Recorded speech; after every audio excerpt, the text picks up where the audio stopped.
Hello everyone. Good afternoon, good morning, good evening, and thank you again for joining us this week for another YouTube live project.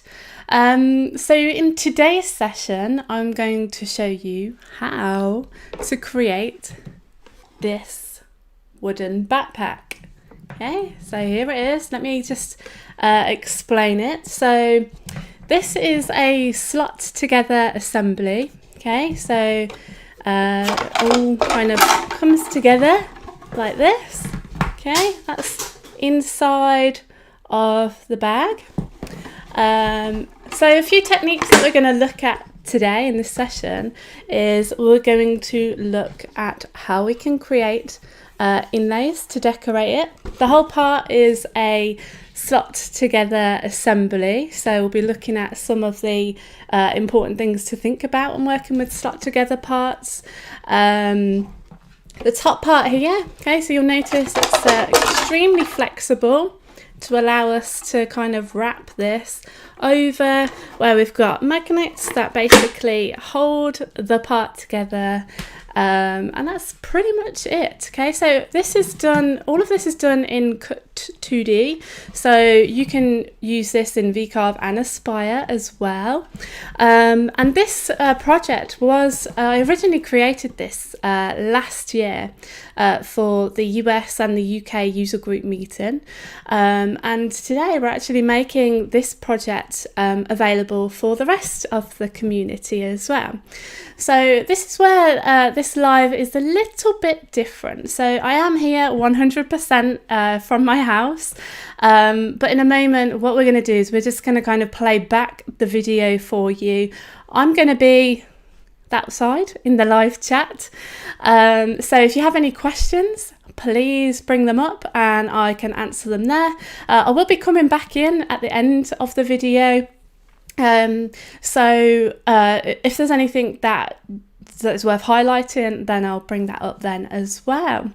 So thank you again for joining us today. I know it's a different time, a little bit later than usual. We thought we'd test the waters going a little bit later, see how that goes. So I hope you enjoy this project. So here goes.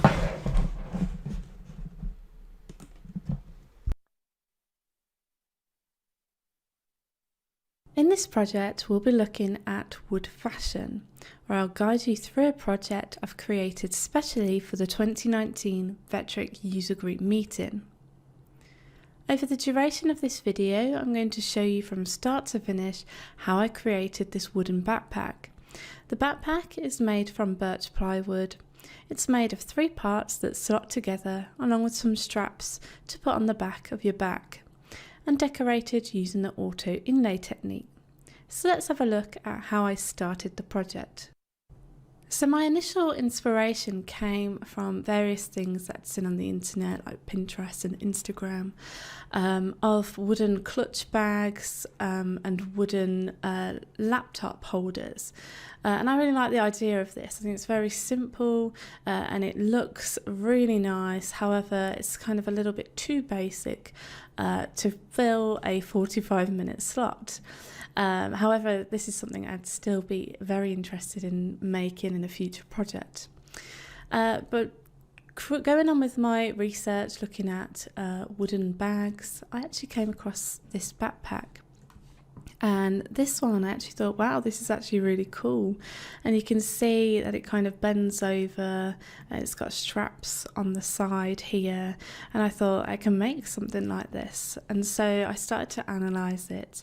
And it took me back to a project that I created in spring last year, which was this table and stool set. Now this project was the first time that I'd ever experimented with bending wood using the Kerf technique. Now there is a labs video for that. That is the table and stool set, so you can find that on the Vectric website, onto the Vectric community, free projects in the labs, and it's the table and stools project. And so, having successfully created a project using that kerf technique, I thought I could apply the same technique previously learnt on this bag, where we kind of curve over the top and the bottom of the bag itself. But we'll discuss kerfing in general later on.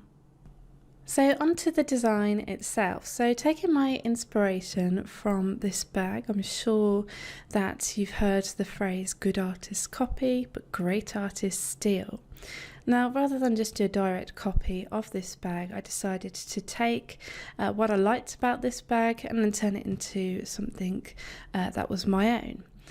So I come up with a few sketches. You can see they're very, very rough sketches here. And so first off, I wanted to put the straps on the back of the bag to make it a backpack rather than a side satchel. I'm going to use birch plywood, and I wanted to have the kerf actually visible, just like you could see in my stools project. And this will really just make that a key part of the design as well, by being able to see how it's actually working, how it's bending over the actual bag itself. And you can see it will just open up, and there'll be a magnet here and here that it will kind of latch onto. I envision the part in 3 pieces, so it's just one piece that kind of just wraps around using 2 side panels where everything just slots together. So I sketched out how I imagined the part would look once it's actually been cut out. And so as I mentioned, the idea is that the bag will be created in 3 parts. We'll have this entire unwrapped section here that will form the core of our backpack. So it's all kind of just wrapping around a panel on the left and a panel on the right. And so therefore we need 2 side panels also. So I'm going to refer to this long unwrapped part of the bag as the core, and the 2 side panels here will be slotted into the main core using pockets that will lie on the back and on the front side of our backpack. Now this core will actually be machined as part of a 2-sided operation.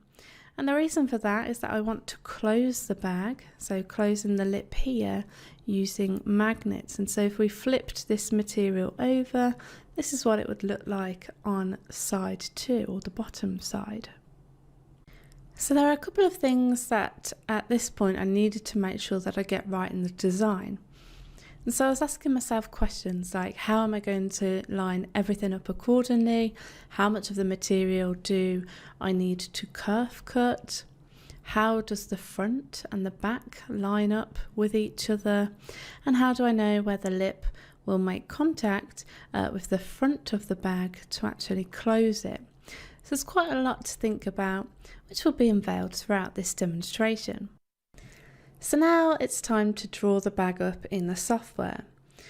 So I first started by drawing up the side panels as a basis to draw the bag up. And the reason for that is that I can base my measurements on the side panels and go from there. So I started with a rectangle that was 12 inches high, which I thought was a kind of reasonable height for a backpack, with a width of 4 inches, and then I simply added arcs to the top and the bottom of the rectangle to create the curvature that you can see there.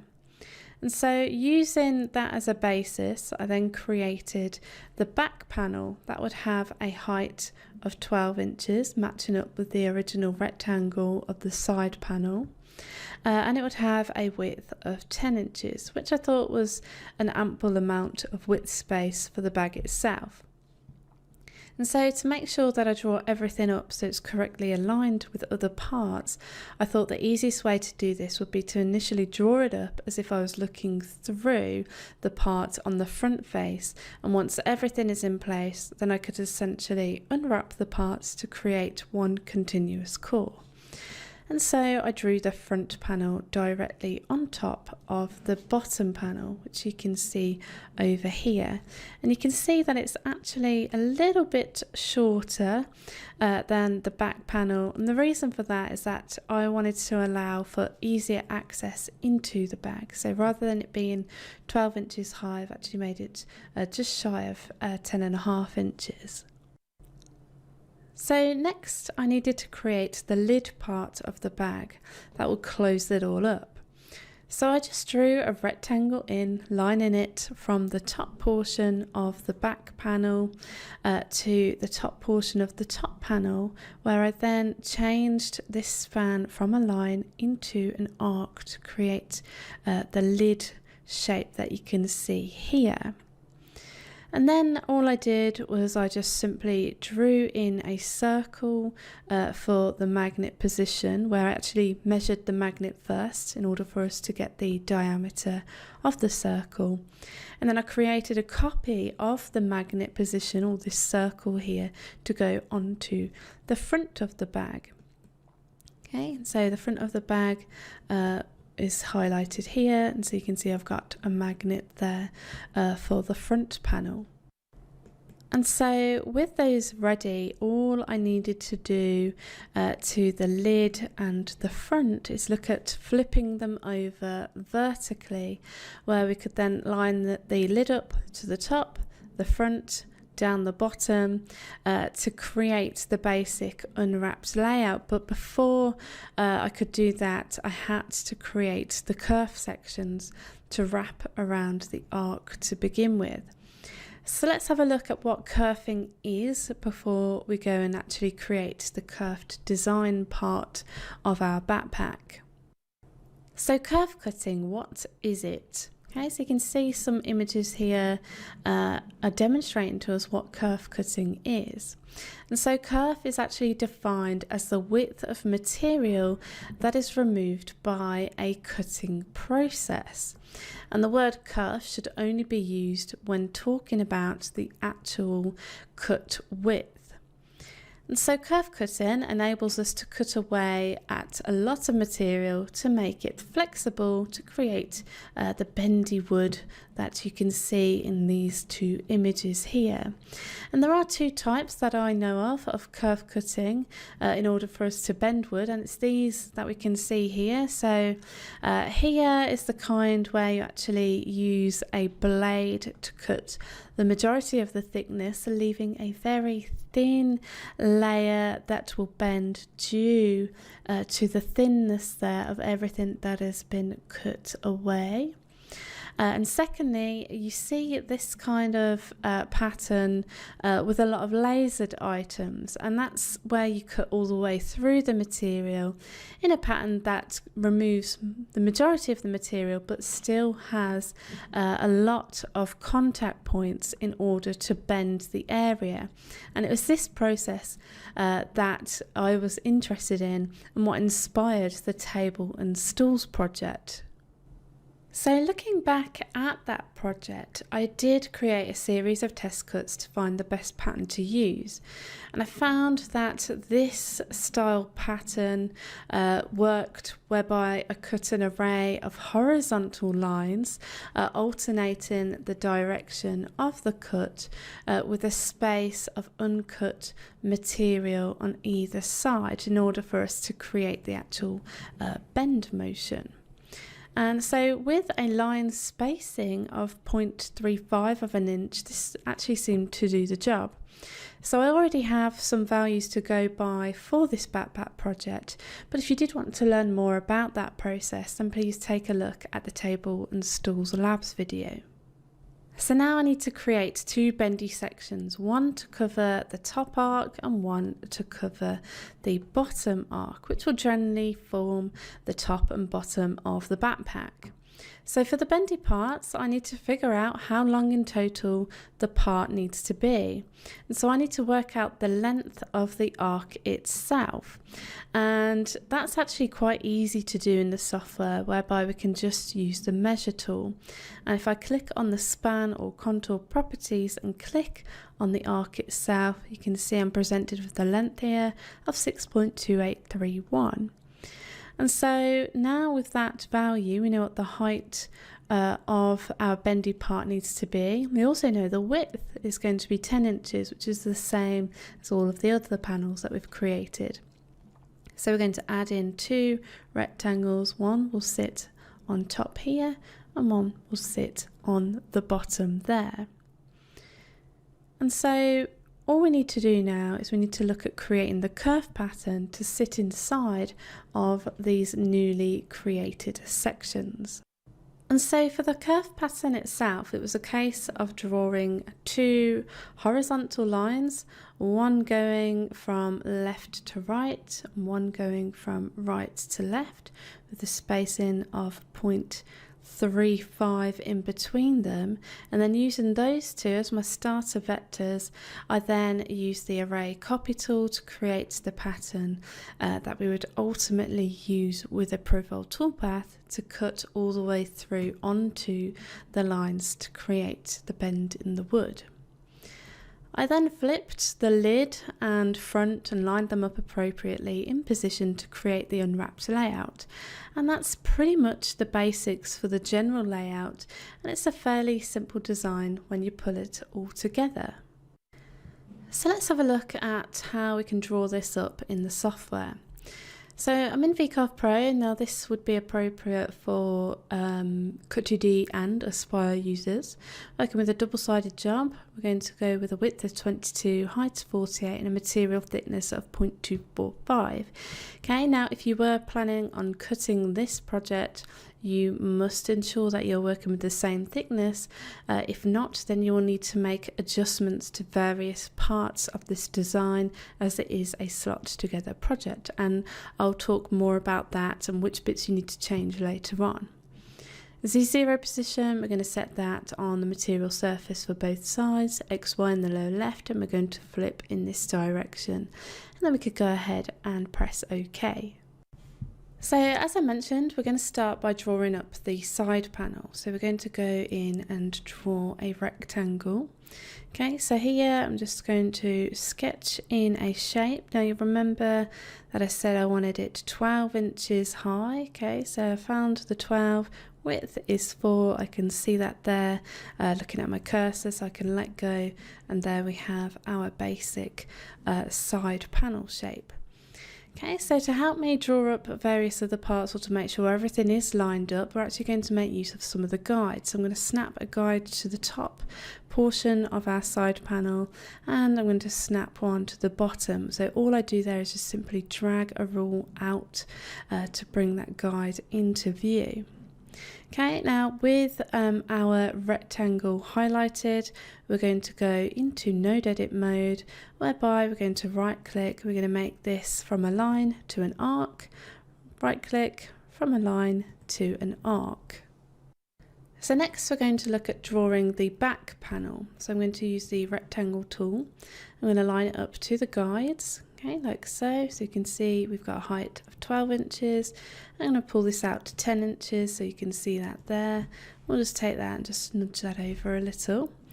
Okay, we're going to draw another rectangle here. So we're going to create the front panel. So you remember that right at the start of the PowerPoint, I said that the easiest way for me to draw this up in the software would be as if I'm looking through the front side of our bag. So we're currently looking at the back, so now we're going to draw the front directly on top here. So here I'm just going to pull out a rectangle, and we're going to go with a height of 10.4. So I'm just going to click that in place, and then we're going to set the anchor point in the lower left hand corner, whereby we're going to give that a height of 10.4. And we could go ahead and press apply, and then we can close that out. Okay, and again, the reason that this is shorter is that when all of the parts are actually assembled, we have more of a gap here to access anything in the bag itself. So now we're going to look at drawing the lid. So to do that, I'm going to draw a rectangle. I'm going to snap this point here to the top right of the front panel, like so. So you can see we've got a very thin rectangle, but then we're going to put that into node edit mode, where we're going to arc the bottom to create the lid shape there. So next up, I've measured the magnet that I'd like to use. Okay, so it's 1.2 in diameter. So I'm going to go into the circle tool, and I'm just going to use a shortcut here. So I'm just going to go and drag a circle out. Then I'm going to type in 1.2 followed by the letter D, and that will create a circle where I have a diameter of 1.2. Okay, let's close out there, and we're just going to line this up. So I'm going to snap that to the bottom of the lid there, and then I'd actually like to move this up the y-axis by 0.3 of an inch, so it's not on the edge of the lid itself. So to do that, we're going to move that, and we're going to move it relative 0.3, positive number to denote that we're going up the y-axis, and we can go ahead and press apply, and then we can close that out. And then I'm just going to right click to copy that circle, and I'm actually going to paste it straight away. So we've got two circles there, one that is for the lid, one that would represent the front panel. Now remember, we are looking at this as if we are looking directly on the front face of our bag. So here we should know by drawing it this way that everything's going to line up, and more importantly that this lid magnet is going to attach itself to the magnet on the front part. So here we're pretty much done with all the parts as if we were looking face on at the bag. So now all we need to do is draw in the top and bottom sections that will bend and wrap over the arcs of the side panel.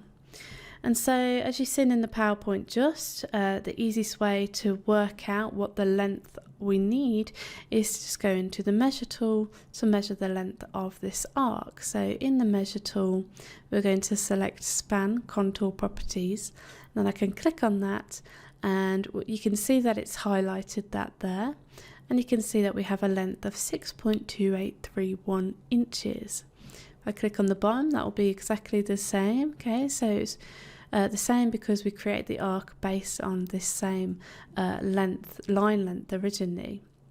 Okay, so we need to look at creating a rectangle that has the same width as the panels we've already got, with a height of 6.2831. So to do that, we can simply come over here, draw in a shape like so. We set the anchor point to the bottom, and we could go for the height of 6.2831 in there. Press create, and you'll see it's created that going up there. That's because we set our anchor point to the lower left hand corner. And then here we need the same shape below. So what we could do is simply just take the shape we've just created. We know it's going to be the exact same values. I'm going to hold down Control, I'm going to click on this corner here, and we're just going to snap to the bottom corner there. So now we can start to create the unwrapped bag. So we can take the lid and the magnet here, and then select them, put them in transform mode by clicking on it again, and we're going to press V on the keyboard to flip that vertically, and we're going to line that up to the top there. Then we're going to take this circle here, so the magnet for the front panel that's going to attach to the underside of the lid here.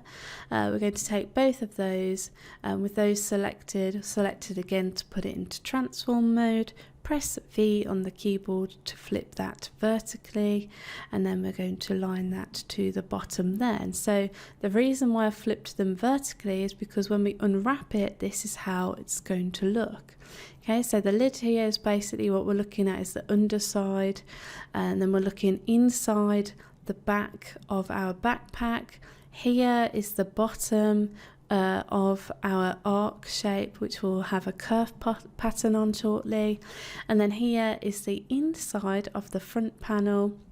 And then this circle here, we actually need to flip over or move over to the other side of our material. Okay, so right click, and we're just going to say move to other side, so we can see that there.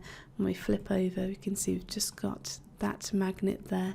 And so when everything folds up, it will all match up. So now let's draw in that curve pattern. So to do that, we're going to go into the polyline tool. I'm going to start the bottom of the panel here, just as a reference point. we're going to pull that polyline out, and we're actually going to go out by 9 inches. So I'm just going to press 9 on the keyboard, followed by the enter key, and you can see that it's created that line there. If it helps, what I could do is click on this button here just to temporarily hide those guides. Okay, so we can see that there. Okay, then I'm actually going to take that, and then I'm going to hold down Control to create a copy. I'm going to take that end point there, and I'm just going to move it over to the right. So now we should have 2 vectors there. In which case I'm actually going to take this newly created copy, and we're going to move that relative up the y-axis, and we're going to move that by 0.35. So this was the value that worked in a previous project to create the actual kerf cut. So if we close out, so now we should have a vector here, which you can see that there, and we've got a vector there. So now we can take the 2 of those, and we can go into the array copy tool. So here we're actually wanting to create a copy going up the y-axis. Okay, so we're going to use the y option here where we can input a value. So I'm going to put 9 in there. We're going to have 1 in x. Okay, we're not creating any copies along the x-axis, just going to create this single y pattern. So next we need to choose our spacings. In this case I want a gap, so between every line we're going to have a gap of 0.35 inches. And then we can just group them just so it's easy selection once the array has been made.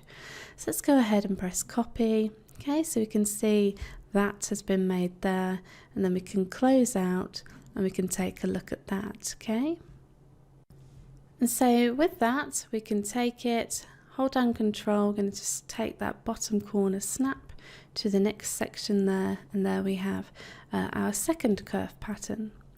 I'm actually just going to ungroup these vectors for the time being, whereby I'm just going to delete that bottom one. We don't need it. We can see that we're filling that space nicely there, and we'll do the same for this one here. So we'll just go ungroup onto groups layer.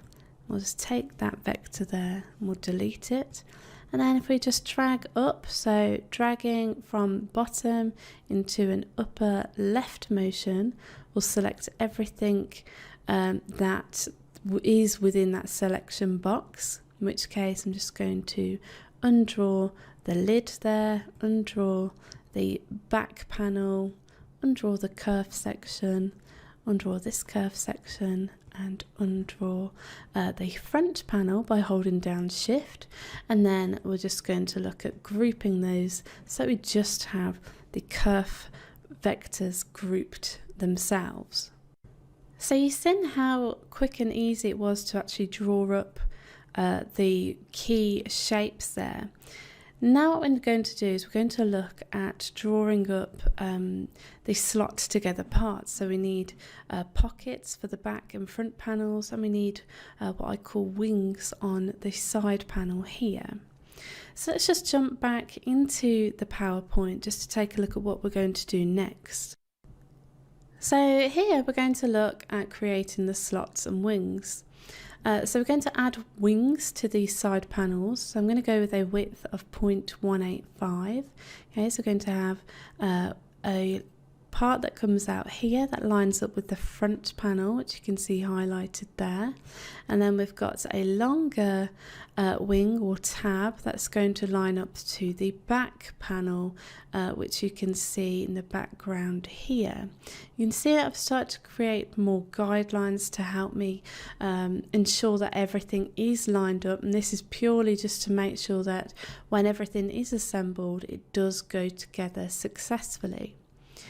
Okay, so we're going to look at creating pockets on the front and back panels on the inside. So that's these vectors here and these vectors here. And so it's important to remember that when working with slot together projects, when you're creating pockets for material to slot into, the width of that pocket must equal the material thickness that you are working with. And then the length must equal the height of the matching part that's actually going to be slotting into those pockets, which would be these wings on the side panels. Now it's actually easy to draw up the bag in the finished layout to ensure everything lines up in the unwrapped layout. So we're going to look at using guides to help us to do that. So let's just jump back into the software. So let's just take that front panel. I'm actually going to create a copy here. So I'm going to create a copy, and then we're just going to flip that vertically and then just line that up to the bottom there, just so we're looking at everything from this front view. We're only focusing on this section here. So to start with, we're actually going to draw the pockets for the back panel. So here we're just simply going to draw a rectangle. Okay, so we're going to go with a width which is the same as our material thickness, which is 0.245. So here, if we go into our rectangle, we're going to change this to 0.245. Now, if you are working with different thickness material, this is where you'd need to change this value to whatever it is that you're using. And then we're going to go with a height here of 10 inches. So we'll put 10 inches in there, and then we'll just go ahead and press create. Okay, so it's created that over here. So I'm just going to nudge that down into our main panel like so. Okay, with that selected, I'm going to select the back panel here. We're just going to go into the align selected object. So we're going to align it first to the center of our back panel. Then I'm going to put it back to the left inside edge, where now I'm actually going to take that slot and we're just going to shift it over the x-axis just by 0.3 of an inch. We do not want it on the edge of our part. This would not work. So we're going to move that. So we're going to move relative in the X position by 0.3 of an inch. Press apply, and you can see that that's been moved appropriately there. So now we're going to create the pocket for the front panel. So we're going to go in and draw a rectangle. So here we're just going, that's just anywhere here, and we're just going to draw that out, and we'll just alter the settings here. So we're going to go with a width of 0.245, and then we're going to go with a height this time of 8 inches. Then we could go ahead and press apply. Okay, so it's shorter this time, and that's because our front panel is also shorter. So with that selected, I'm going to hold down shift, select that front panel. Into the alignment tools, we're going to align that to the center of the front panel. Then we're going to align it to the left inside edge of that panel. And then we're going to take that, and we're just going to move that also in X by 0.3 of an inch. Go ahead, press apply, and then we could press close, and there we have our slot for our front panel, as well as the slot for the back panel. So now we just need to create copies over onto the right hand side. So to do that, I'm just going to snap to the center of one of those panels just to quickly draw in a line, and then we're going to take those vectors, shift and select that line. We're going to use the mirror tool. We're going to flip that about the line, and doing that you'll see that we've got create mirrored copy selected, so it's copied them over to the right hand side. And then we can take that vector there, we can just delete it as we don't need it anymore. And so at this stage we've got our pockets almost ready on the left and the right of both the front and the back panels. So next up, we're just going to take our guides. I'm actually going to snap them to various points of the pockets that we've just created in order for us to help draw out the wings for the actual side panels themselves. So again, just drag a rule out, we'll drag another one out, snap to that point, and then finally the last one there to snap to that point there.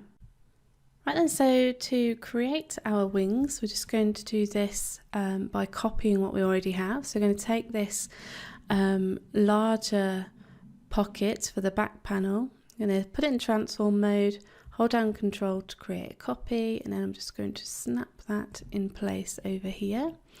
Then we're going to take the smaller pocket, and I'm going to hold down Control on the right hand corner here, and then snap that in place over there. Okay, so all we need to do now is alter the width of these wings to determine, well, we'll alter the width to match the pocket's depth that we actually plan to cut for these pocket holes. In which case we're going to look at doing that at 0.185. So with that vector selected there, we're going to go to set selected object size, set the anchor point in the lower left hand corner so that we shift in everything from this point here.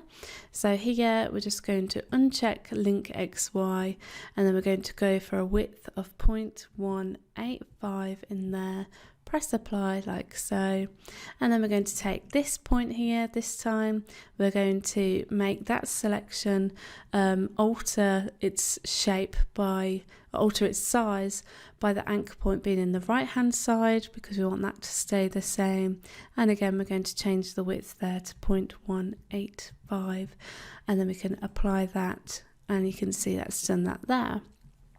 So there we go, we can close that down, and then if we just press F on our screen, you'll see that we've now got our wings and we have our pockets for the front and back panels. Now before we go ahead and move the pockets that belong to the front panel down here onto the front panel, we're just going to look at adding these pockets to the actual kerf sections as well, so that when the bag actually wraps over the arc of the side panel, it actually has something to kind of latch on to, just to give it that extra security to keep it held together. So to do that, we're just going to look at taking what we already have. So we'll take this pocket here, click it again to put it into transform mode, and then I'm going to hold down Control, and I'm just going to drag that up over here like so. And then we'll just shrink the size of that by just pulling on that bottom handle to go there.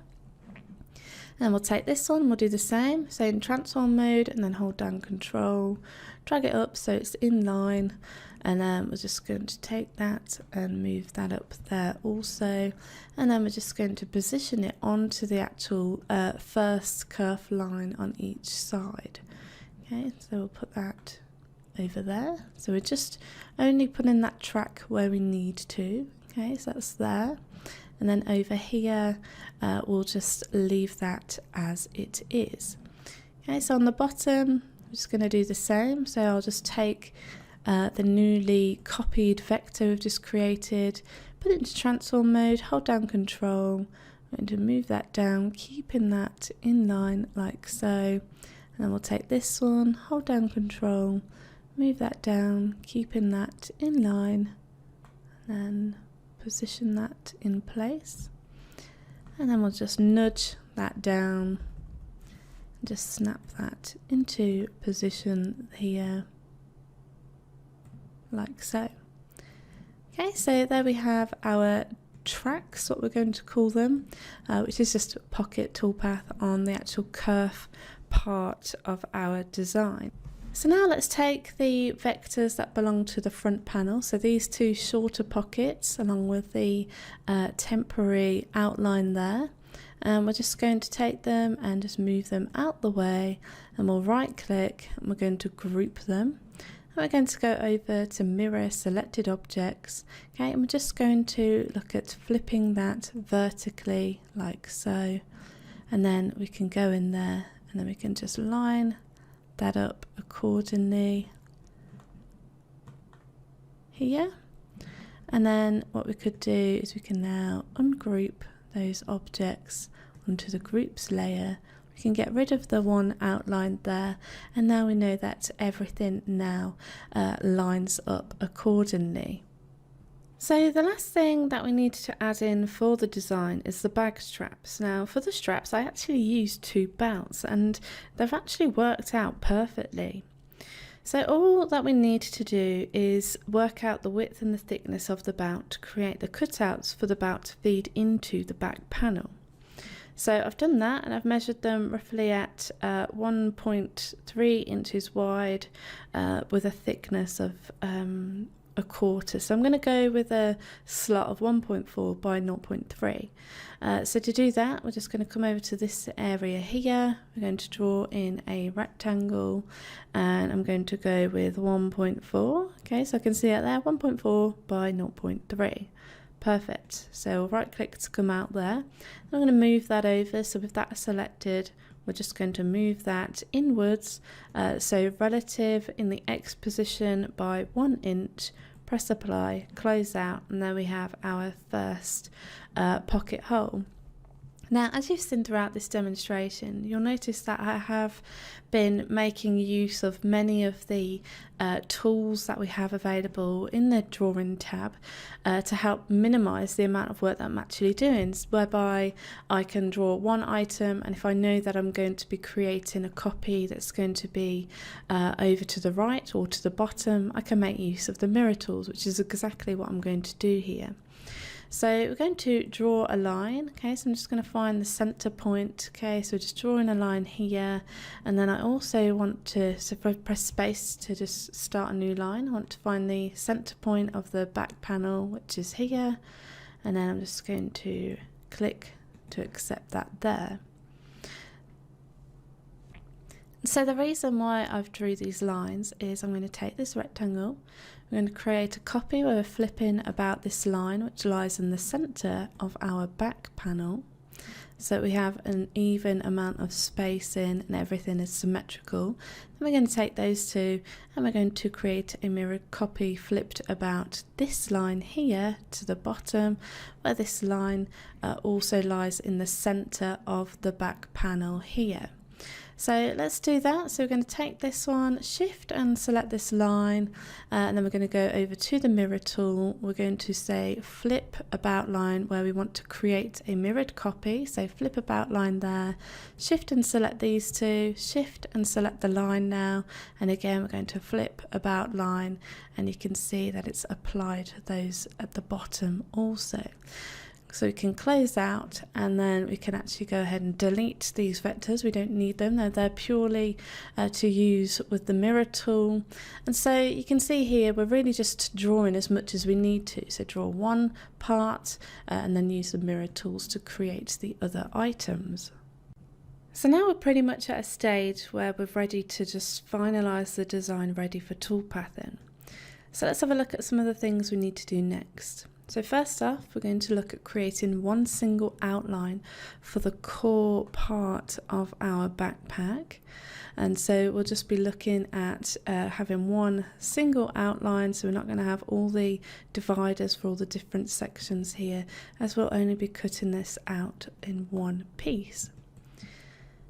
When it comes to the side panels, we're also going to look at welding the side panels with the wings so that we just have one single cutout, create a copy to create the second side panel, and then we're going to look at creating dog bone fillets. So for connecting parts, we need to fillet any corners that will mate. Now you need to remember that round tools will not fit into these corners, so we need to look at using the radius of the tool that we plan to use in order for us to create these dog bone fillets so that our tool can get in there and then we can successfully slot our parts together. So let's jump back into the software to take a look at how we do that. So to help us see our parts a little better, let's just temporarily undraw the visibility of our guidelines.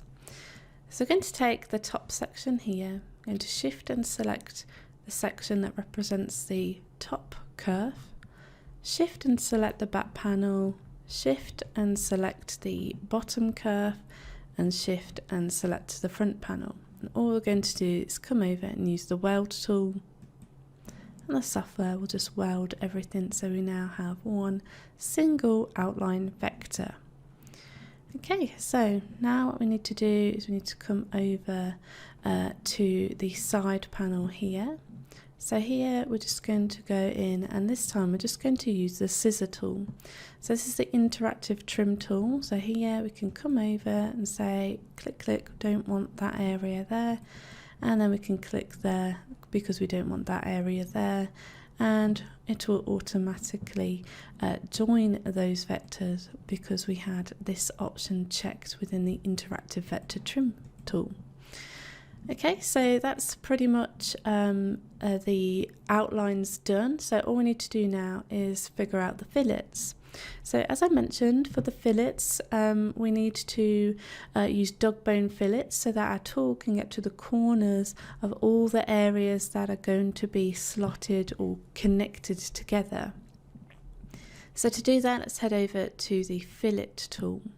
Okay, the first thing we must enter here is your tool radius. So this is specific to the tool that you are using. In my case, I'm using a tool that is actually 0.155 of an inch.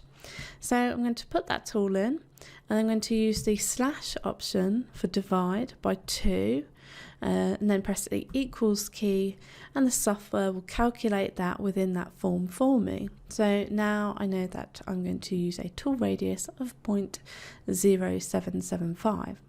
We're going to use dog bone fillets, so now I just need to go in and access all of the corners of the connecting parts that will ultimately come together to create the bag. So you must remember to select all of them, otherwise you may have to add in some manual work by actually sanding out the corners to ensure that your parts can fit together. So here we're just making sure that we are accessing all of the corners, and we're just clicking on them. When you see a tick, that's the software's way of telling us that we can create a fillet here.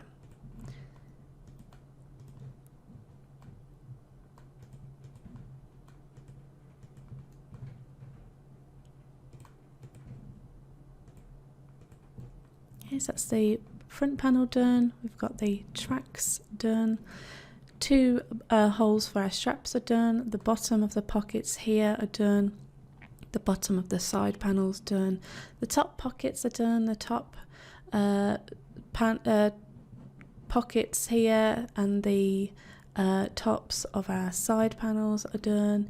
And all we need to do is the tracks for the kerf here for that pocket toolpath. I'll click and click there, click and click there. I'm not concerned that this is actually overlapping because we'll actually be cutting into this line, so it doesn't really matter. Okay then, so that's pretty much it. So we've got everything filleted here, so we can close out, and now we can just simply take our side panel and then create a copy of that, and then for good measure, if you wanted to, you can just double check that everything slots together accordingly, like so, and we can see that that's sat snug on that side there, so we know that everything works. Right, it's got 2 panels, and now we have our core that is welded, and everything is now filleted. So now we're pretty much ready to go on to toolpath, but before we do that, let's just remind ourselves of some useful tips to consider when creating slot together projects. So we're working with sheet material, which we already know. So for slot together projects, it's easy to work with sheet material as it's flat. When creating pockets and or profiles for parts to slot into, you must make sure the width of the slot is the same thickness as your material, which we've already spoke about when we were drawing out those slots in the software. And for connecting parts, as we've mentioned, we need to fill any corners that will mate. So round tools will not fit into corners. So we're going to use the radius of the tool that you plan to use to create those fillets in any areas that need mating.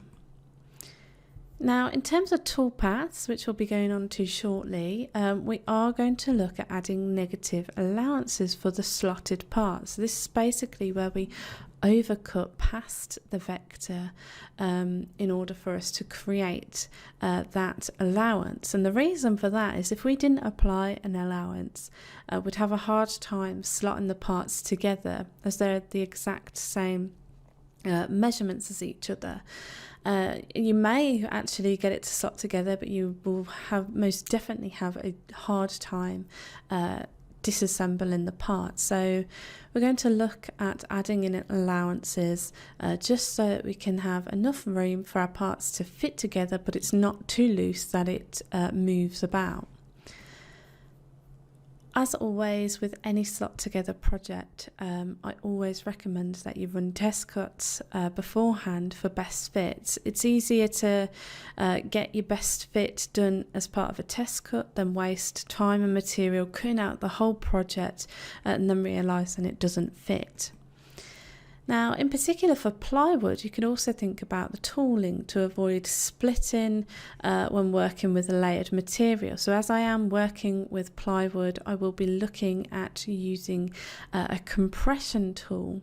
And the compression tool basically has a downward cut or vice versa, downward cut going down, and then at the bottom it actually cuts upwards, and the reason for that is it just enables us to not split the material on both sides. So as we're having an upward force on the bottom of our material and a downward force going in at the top. So we'll talk about that when we come to create the tool paths, where we'll be altering path steps to accommodate the upward cutting part of this tool in our tool paths.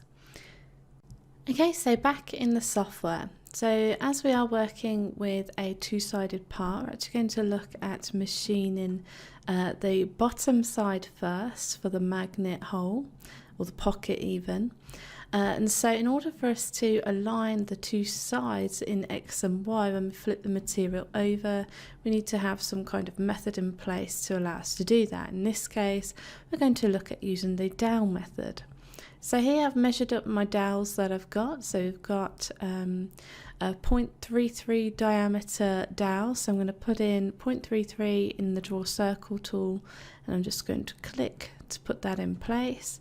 And I'm going to take that, I'm going to say Control Shift H, and then we're going to look at taking both of those, or just nudge them up, and then we'll just say Control Shift and V to put them on the bottom also. Okay, so we've got our dowels, and if you've not done two-sided machining before, then I'd recommend you go ahead and watch many of the two-sided machining tutorials that talk through various dowel methods to get your alignment correct.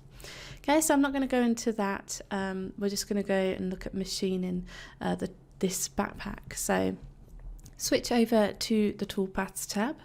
So the first toolpath we're going to look at is the pocket for our magnet. So we're going to select this vector here, and we're going to use the pocket toolpath.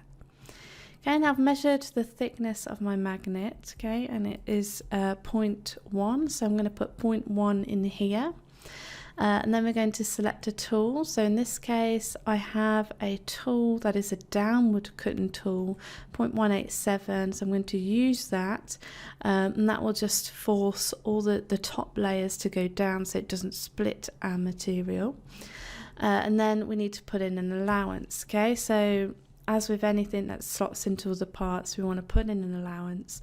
As I mentioned earlier, you should always do test cuts for testing for specific areas. So I'd test your magnets, I'd test the side panels slotting into the pockets of the front and back panel. So you just basically duplicate the vectors, set them aside onto a different job, just machine those, and that will just save you machining the whole project out to find out things don't fit. So I've done test cuts before, and I know what works in this example, and the magic number for me is negative 0.005.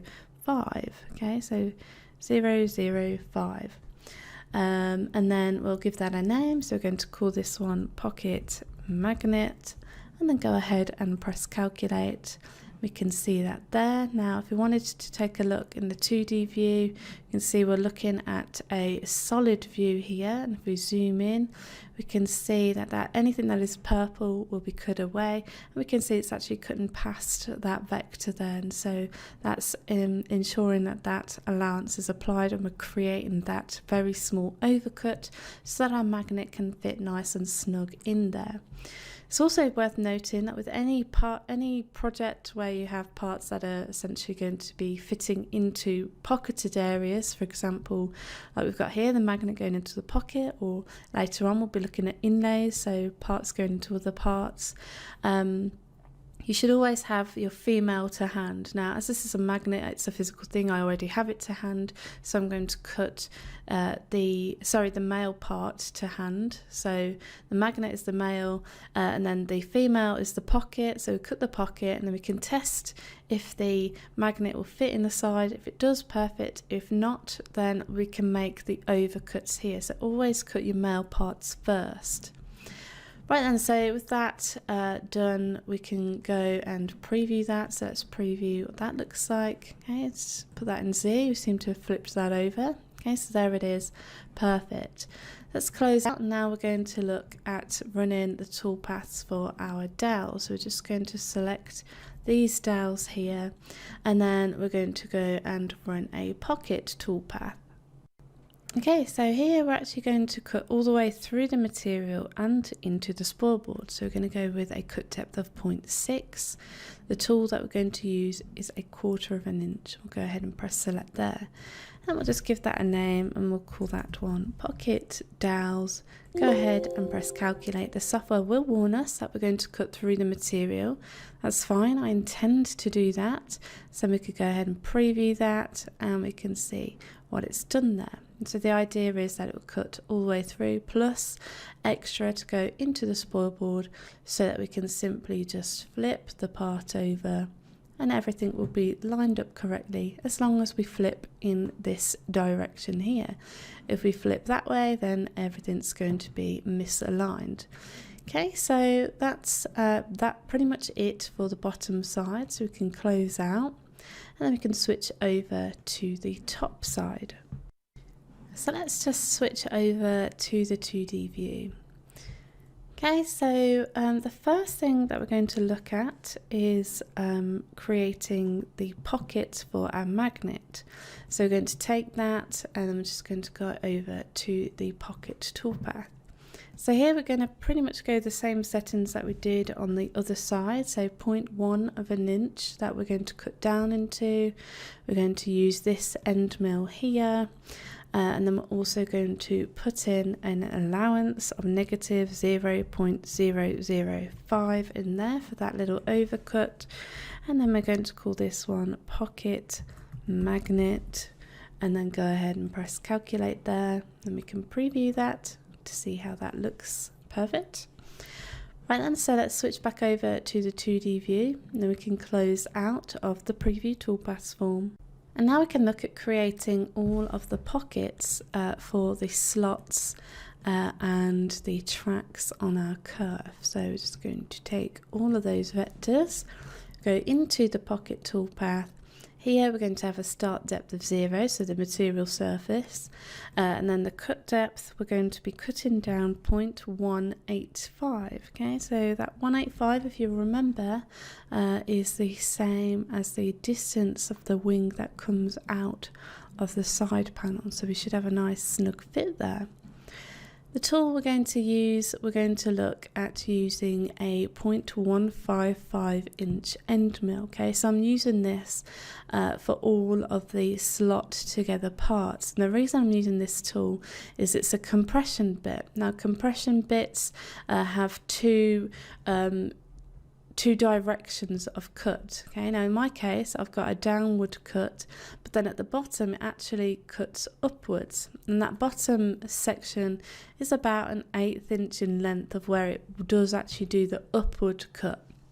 And this is perfect for when we're actually doing the cutouts, in particular in plywood, because we know that plywood is made up of layers of material.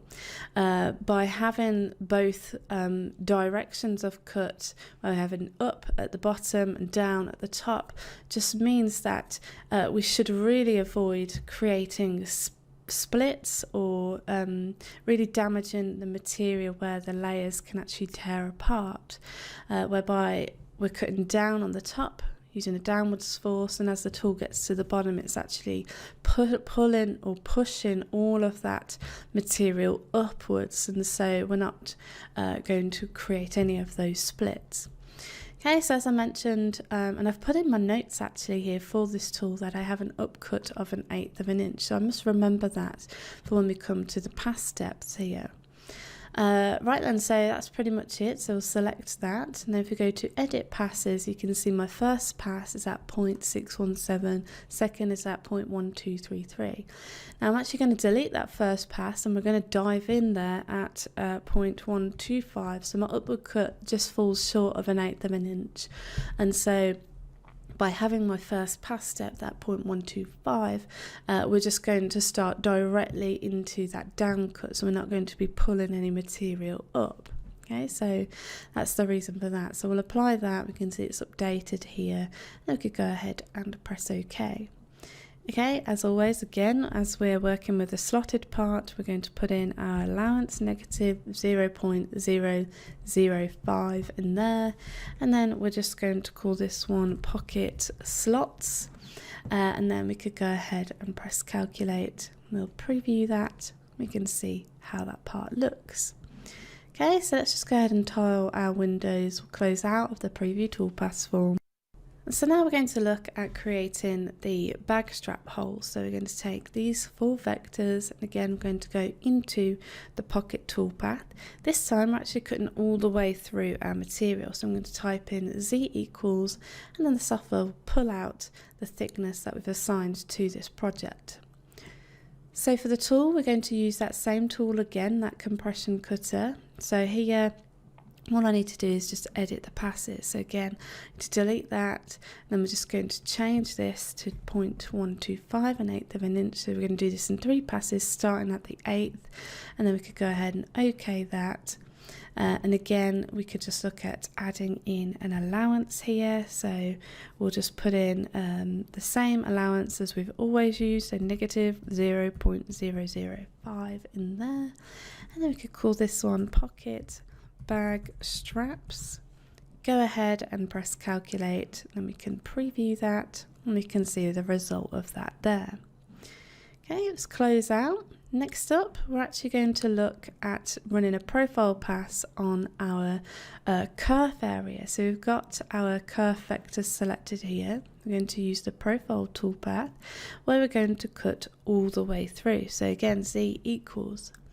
We're going to use that 0.155 tool. We're going to edit the passes. We're going to delete any passes before 1/8 of an inch. We'll make the first pass 1/8 of an inch where we can safely do so. And then we can OK that. Here we're machining on the vectors, okay? And then we can just simply give that a name. We're going to call this one profile kerf. Go ahead and press calculate, and then we can preview that to see how that looks. And if we zoom in, we can see the result of that there. So you can see we've machined away a lot of material, and that should give us a nice flexible portion within the overall core part of our backpack. And so lastly, all we need to do is run a profile pass to cut our backpack out. So we're going to select these vectors here, close out, run a profile pass, cutting it all the way through using that 0.155 tool, and edit the pass by deleting the first pass that the software's put in there. We're going to alter the third pass, so it's 1/8 of an inch, so we've only got 3 passes there. OK that, we're machining on the outside this time. And then what we're going to do is we're going to look at adding tabs to our toolpath. So here we're going to add tabs. We'll go the length of 0.35, thickness of 0.1, and then we'll just go and use the edit option here where we could look at sensibly applying our tabs. Now you want to avoid putting tabs on the kerf part. I've tried that before, and it's very difficult to get the tabs off because the material's just so flexible. It's actually just quite hard to hold, so I'd advise on you not doing that. Okay, so I've got quite a few tabs in there, and then we'll go with 2 tabs on either side of our side panel like so, and then we can just simply close out, give that a name, and we'll just call this one profile cutout. And I could go ahead and calculate that, and we can preview it to see how our part looks. Okay, so that's pretty much it. So you can see there that we've got all the way through. We've got the tracks, we've got our slots, we've got our holes for our bag straps. Everything's held in place using tabs. And at this stage, we'd be ready to go ahead and save out the toolpaths, run the machine, and then basically assemble everything together. So let's have a look at how that looked when we pulled it all together. And so here is the fully assembled bag, which is pretty good. So everything lined up correctly thanks to the way that I laid out the vectors in the software using many of those drawing tools, and everything fit perfectly because I ran test cuts previously, and generally I was quite happy with what we've got. Now the only thing that I was a little picky about, and that was the gap that you can see from the side view when the lid is actually closed. And so for my next iteration, I wanted to fix this. And so to alter it would actually be quite simple. All I'd need to do is extend the arc outwards to the right hand side so that it meets with the thickness of the actual front panel that we've got here. So we'd extend it out like so, so it meets at this point here where it closes off at the top of the front panel. So that would be here, so that we have proper closure there. It's going to be nice and tight. And so with this, it's just a case of tweaking the vector, and then obviously I would need to alter the curve part of the project to increase the length according to the new length of this new arc. Secondly, I wanted to add something to make it a little less plain, but saying that, I still think it looks good. So I started looking into adding inlays into the design, so using contrasting material. And the auto inlay toolpath enables us to create aesthetically pleasing designs very quick and very easy. And so by going with a contrasting colour, we want to really make the design stand out from the actual birch plywood itself. So let's have a look at inlays in general. So the inlay toolpath functionality can be used to create either profile or pocketing toolpaths, where it automatically compensates for the tool radius, and this allows the cutout parts to fit into their corresponding cavities, which is why we don't use the standard profile and pocket toolpaths to create the inlay, and rather we use this tool where it includes the tool radius for both the male and the female parts. So you can see here we've got two letter E's, we have a female E and we have a male E. So remember, the purple denotes all the areas that we'll be machining away. And so for the pocket, or the female part, you can see we've got the radius here, which is what a standard pocket would do. However, with a profile toolpath, if we was to use a standard profile, we'd actually have nice sharp corners. But in the case of the inlay, we're actually making sure that we include that radius so that it can slot in together perfectly. So let's have a look at some tips with regards to the auto inlay toolpath. So the biggest point here is you need to make sure that you are using the same tool to cut both the male and the female parts. If you don't, then it's not going to work. We must make sure that the software is able to create the same radius for both the female and the male so that the two can slot together perfectly. As I mentioned earlier in this talk, you want to cut the male part first. So this then gives you something to work with when machining the female part to check the fit. So cut your male first, and when you come to machine the female part, you can test the fit of the male part, and if it doesn't fit, then you can make adjustments from there. There's no point doing it the other way around, otherwise you'd have to start again. As always with slot together parts, you want to add in an allowance to the female inlay, so that's the pocket part of our inlay. Again, do test cuts to figure out which is the best allowance for you to use. And then if you want to, you can add in a tiny bit of glue for security, which I intend to do for my inlays. It's also worth noting here that using this technique, you are going to have radius corners. If you're wanting to create an inlay that has sharp corners, then this technique is not the technique to use. You'd want to look at the V-carve inlay technique, which uses the V-carve toolpath. And there are other videos available for that within the Vectric website. So let's jump back into the software and we'll take a look at the second iteration. So here we're just going to open the backpack version 2, and here is a layer called layout. So I've literally just laid everything out so you can see how everything comes together. So this is the file that you can use. So as you've seen earlier, so looking at this side panel here, we're looking at extending this arc outwards to the thickness of the front panel itself. So over into the measure tool, if you go on span and contour properties and then click on that, you can see we have a length of 6.668. Okay, so that is the new length there. So we need to make sure that we alter the kerf, which I've already done. Okay, so I've done that here, which is this area here, because it's the top. We're only altering the top. We're keeping the bottom exactly the same at 62831, which is the same as the bottom over here. And I've already welded the side panels using the new extended dimensions here.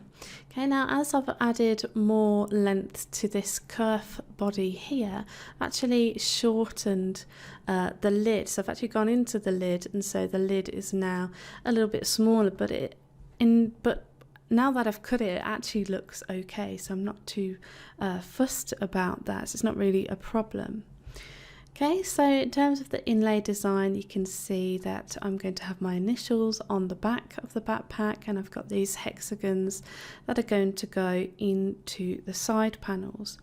And so when we create inlays, ideally you want to cut into different material than the material you are cutting into. So I have a separate file for that, which we can go ahead and take a look at now. So we'll go and open the male inlay backpack version 2. So here I'm just working with walnut material that has a thickness of 0.118, and so I've just copied all of the hexagons and the letters and the full stop between the two initials there into this file. So this represents the actual material size, and you can see that I've just basically laid everything out so that it fits. And then over onto the toolpaths, I have a male inlay toolpath here. I'm cutting all the way through the material 0.118 using a 0.187 end mill. Okay, now these values probably seem a little odd, but I think they are actually metric tools. So here I've also added in ramps and leads to this toolpath, just to really keep the tool away from the finished edge of our part, so it doesn't create any markings. I just wanted to kind of be really clean with this next file. So you'll see in the backpack they also add in ramps and leads just to make sure that we have the cleanest cut possible. And so here basically it's just a cutout. You can see that by calculating this, it does say that we do have one or more leads that were clipped or removed. Okay, so that's probably due to the inside of the R. It's probably a little shorter than the lengths that we've actually specified in that toolpath. And so I would go ahead and would preview that, and this is what the part would look like. In this case, I'm actually going to use double-sided tape to hold this down, because I don't want to add any tabs to these parts. I just want to take it off and slot it in straight away. So let's close out of there. So that's pretty much that done. So as always, do your male part first, and then going back into the main file here, we can now look at the toolpath. So this is just the layout layer. So here you can see I haven't done any fillets of any kind here, so you're welcome to edit this. And then in the actual filleted vectors for cutting, you can see we've got those there. And I've actually switched sides. So I've made this side the top side where we've got the RJ initials, the magnet, and we've got our dowels. Then over on the bottom side here, you can see that we've got our side panels, we've got the inlays, we've got the fillets everywhere that is required. Now, one thing that you need to remember if you are making your own is just to make sure that the design of the inlay is on the right side of the side panel that you intend to cut for each part. And one of my test cuts, I actually ended up having the inlay inside of the bag, which wasn't what I wanted. So make sure that you do that. So we've got the long side here, it's going on the back. So we know this is going to be visible. Long side here is going on the back there. And again, we know this side will be visible. Okay, so let's have a look at the actual toolpath. So I'm not going to run through all of them. We're just going to look at the inlay and then some of the profile toolpaths.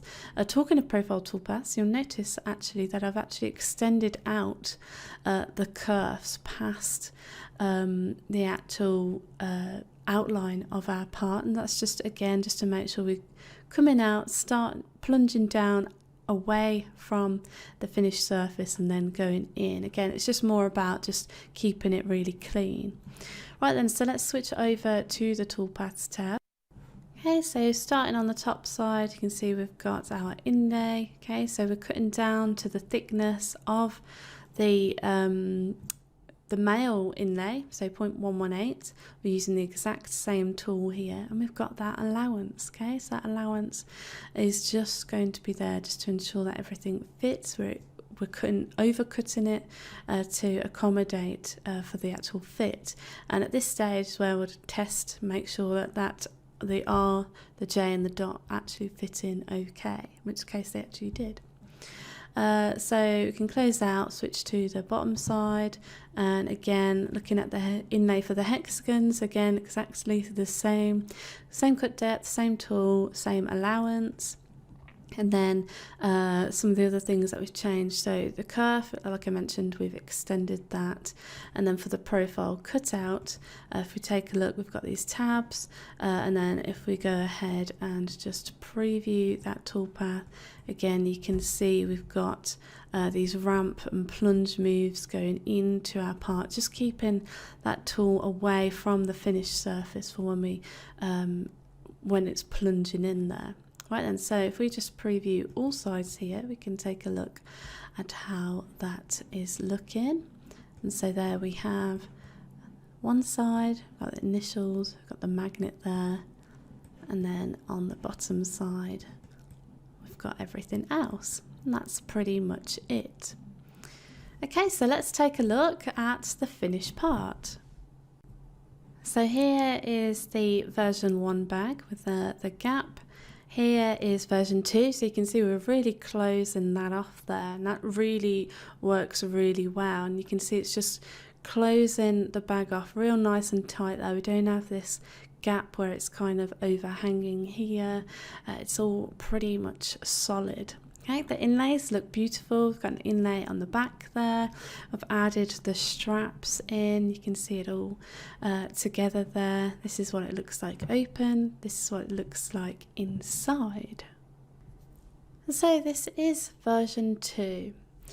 Somewhere in the future I may make version 3. Some things that you might feel could be a little bit flawed is the kerf itself. If you were to put paper in your bag, it could fly out. So we could look at ways of lining the bag to ensure that that doesn't happen.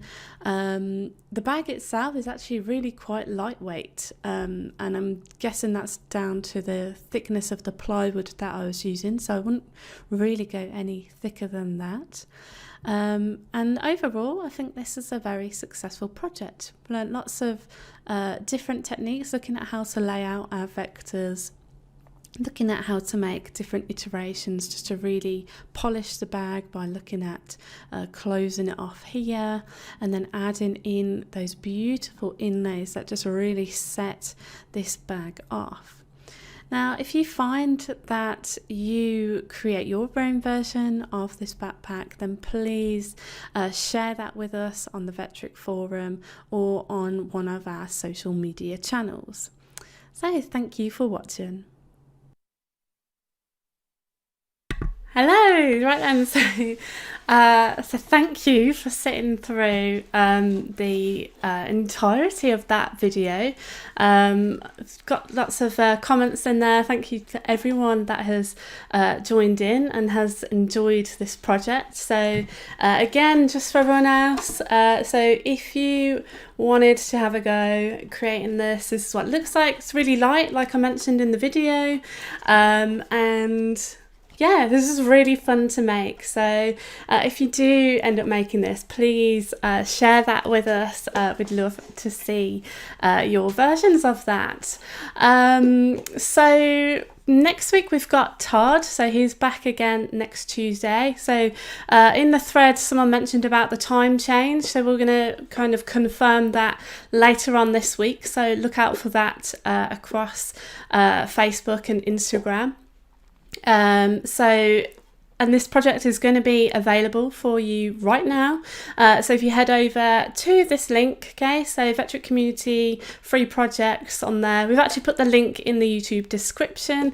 So just click on that where you can then log into your V&Co account and download the projects. And if you need to, you can rewatch this video as well.